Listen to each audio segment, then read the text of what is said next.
Assalamualaikum warahmatullahi wabarakatuh. Di sini saya akan menjelaskan pelajaran fikih kelas 7 di bab Islam memberikan kemudahan melalui sholat jama' dan qashar. Sebelum saya memulai pembelajaran, saya akan memperkenalkan terlebih dahulu. Perkenalkan, nama saya Fatimah Putri Azhara. Saya dari Prodi Pendidikan Agama Islam dari Universitas Islam Negeri Sultan Haji Muhammad Idris Sulaiman.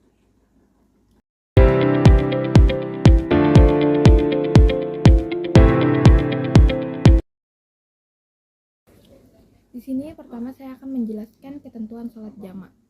Sholat jama' artinya sholat fardu yang dikumpulkan atau digabungkan. Maksudnya sholat jama' menggabungkan dua sholat fardu dan mengerjakan dalam satu waktu saja. Dalam jama' boleh dilaksanakan pada waktu sholat yang pertama, jama' takdim, maupun pada sholat yang kedua, jama' takhir. Ketentuan sesuai hadis. An Anasin radhiyallahu anhu qala kana Nabi sallallahu alaihi wasallam idza arada an yajma'a baina salataini fi syafari akhara dhuhra hatta yadkhula awwalu waqtil ashri summa yajma'u bainahuma, rawahu Muslim. Yang artinya dari Anas radhiyallahu anhu, ia berkata, apabila Nabi Muhammad SAW hendak menjamak antara dua sholat ketika dalam perjalanan, beliau mengakhiri sholat zuhur hingga awal waktu asar. Kemudian beliau menjamak antara keduanya. Kemudian saya akan menjelaskan tentang sholat jama' takdim. Sholat jama' takdim adalah sholat yang dilakukan dengan cara menggabungkan dua sholat fardu dan dilaksanakan pada saat waktu sholat fardu yang pertama. Contoh, sholat zuhur dan asar dilaksanakan pada waktu zuhur. Demikian juga sholat maghrib dan sholat isya dilaksanakan pada waktu maghrib.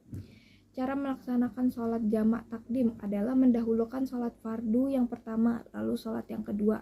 Berniat jama' takdim dan mengerjakan berturut-turut, tidak boleh diseling dengan perbuatan lain.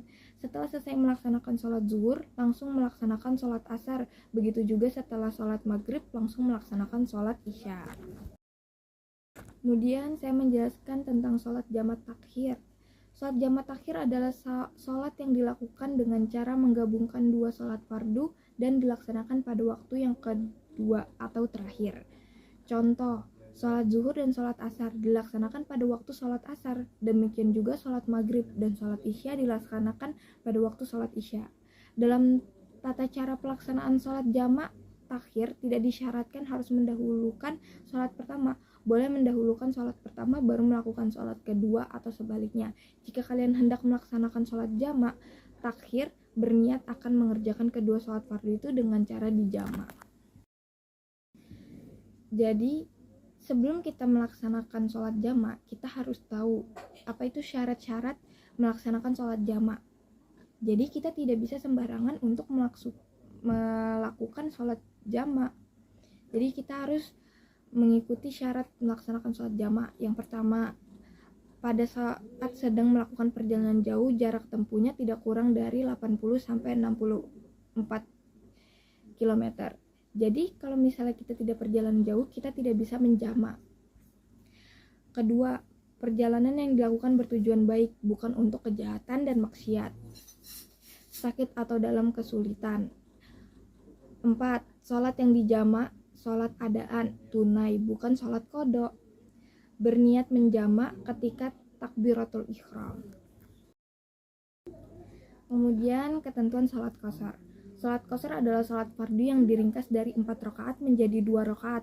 Dengan demikian sholat fardu yang boleh dikasar adalah sholat zuhur, asar, dan isya. Sedangkan sholat subuh dan maghrib tidak boleh dikasar. Hukum sholat qashar sunnah sebagaimana dijelaskan dalam Quran surah An-Nisa yang berbunyi, A'udzubillahi minasyaitonirrajim. Bismillahirrahmanirrahim.